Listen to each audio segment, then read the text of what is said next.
Hey there. Welcome back for another deep dive. Today we're going to be really cracking the code on platform businesses. They're everywhere these days, right? Yeah, they really are.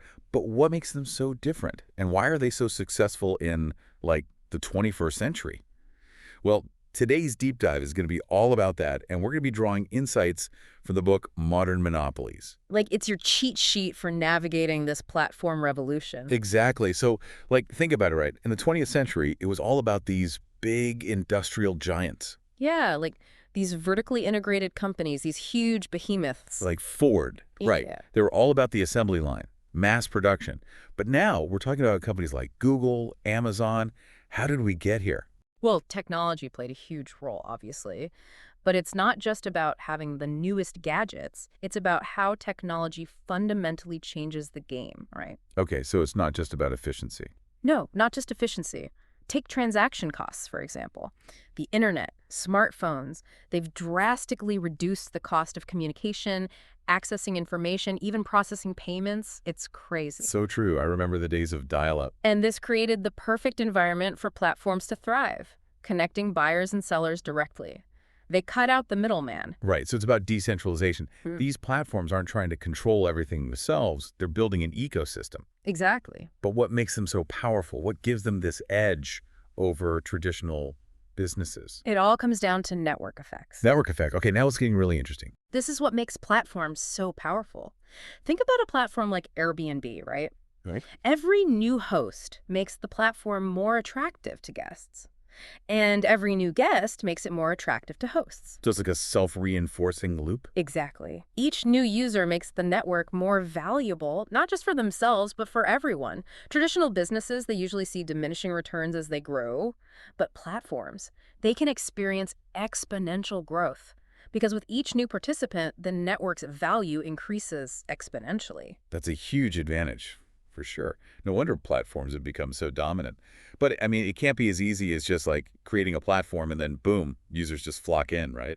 You're right. It's definitely not that simple. There's a challenge that platforms face right from the get-go. Yeah. It's the classic chicken and egg problem. Chicken and egg problem. How do you attract users to a platform when its value depends on having a large number of users already there? Ah, I see. So where do you even begin? It's a real head-scratcher. It takes a lot of creativity, strategic thinking, and honestly, sometimes a bit of luck.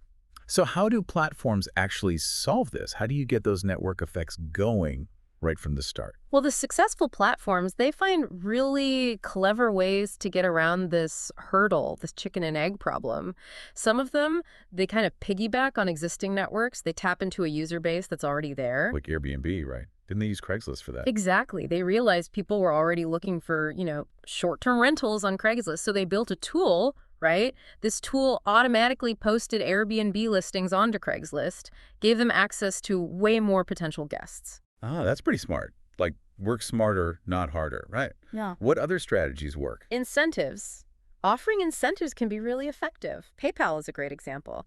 They were having a hard time getting users initially, so what'd they do? They offered this small cash bonus for signing up. Wait, really? So they were giving away money to make money? That's kind of counterintuitive. Yeah, it sounds counterintuitive, but it worked. Those little incentives, they helped to kickstart that network effect. And that's the key, right? Reaching that critical mass. Once the network effects are in motion, the platform pretty much markets itself. It's like creating that initial buzz, that momentum that draws people in. But I'm guessing not every growth strategy works out perfectly, right? Definitely not. Some strategies can actually backfire, and it can be pretty spectacular. Think about Friendster. Oh, wow. Friendster. That takes me back. Right. One of the very first social networks to really take off. But their growth, it came with a catch. Fake profiles. Tons of them. Didn't they have a huge problem with fake profiles? What happened there? They weren't very strict about verifying users, So the quality of the network, it took a nosedive. People lost trust. And eventually, Friendster, they lost out to platforms like MySpace and Facebook, platforms that were a lot more careful about building their communities. It's a good lesson, though, right? Fast growth isn't everything. Not if you don't have a solid foundation. It's like building a house on sand. Exactly. And it shows how crucial trust and governance are, especially as platforms start to scale. It's not enough to just attract users. You've got to create an environment where people feel safe, respected, where they trust the platform to maintain some kind of order. Yeah, governance makes sense. As platforms get bigger, They need rules, systems to keep things running smoothly. But what does that actually look like in practice?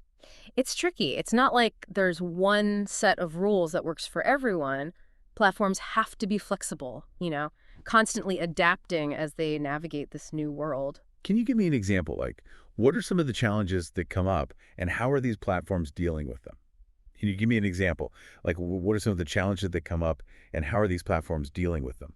Well, Twitter's a good example. They were one of the early players, Yeah, right? right. But they've been dealing with, misinformation, abusive behavior pretty much from the beginning. Yeah, it's tough Yeah. because you want to encourage people to share their thoughts, right? Right. But you also want to make it a space where people feel safe. It's all about balance. Exactly. And it's a constant work in progress. They've tried different things, they've tinkered with their algorithms, they've relied more on users to report bad behavior, but it's a challenge, especially with platforms becoming like the new public square. Yeah, it's like they're building the rules as they go. Right. Right.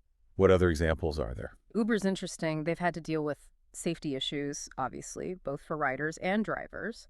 Then there's the whole debate about fair labor practices, data privacy. So it's not just about what happens on the platform itself, it's about the impact these platforms have on the real world. Exactly. It's like the lines are blurring, between the digital world and the real world.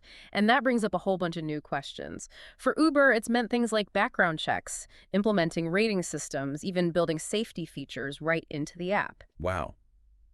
It's like they're pioneers, figuring things out as they go. So what's next? What does the future hold for platforms? It's exciting to think about, really. The possibilities are huge. Take healthcare, for instance. Imagine a platform that connects patients directly with doctors, specialists, insurance companies, all seamlessly, all secure. That would be a game changer, disrupting a huge industry like healthcare. Anything else? Oh, yeah, the Internet of Things. That's another area where platforms could really shake things up. As we get more and more devices connected to the Internet, cars, appliances, even our homes, we're going to need platforms to manage all of that. Yeah, it's almost hard to wrap your head around the scale of it all. It is, but it's exciting too, right? Yeah. And remember, the stuff we've been talking about, these platform principles, they're not limited to just tech companies. That's a good point. Any business, no matter what industry they're in, they can learn from this. They can learn how platforms create value, how they build communities. It's like a whole new playbook for businesses, Yeah. a new way to think about connecting with customers, building a successful ecosystem. Exactly. And as we move further into this century, understanding how platforms work, it's not just going to be a good idea, it's going to be essential. For anyone who wants to keep up, stay ahead of the curve. That's a wrap on our deep dive into the world of platform businesses. We've covered a lot of ground. We really have. We talked about how they work, the challenges they face, the incredible opportunities that are out there. Hopefully this has given you some things to think about. Definitely. And remember, the platform revolution, it's still unfolding. So stay curious, stay informed, keep asking those questions. Until next time.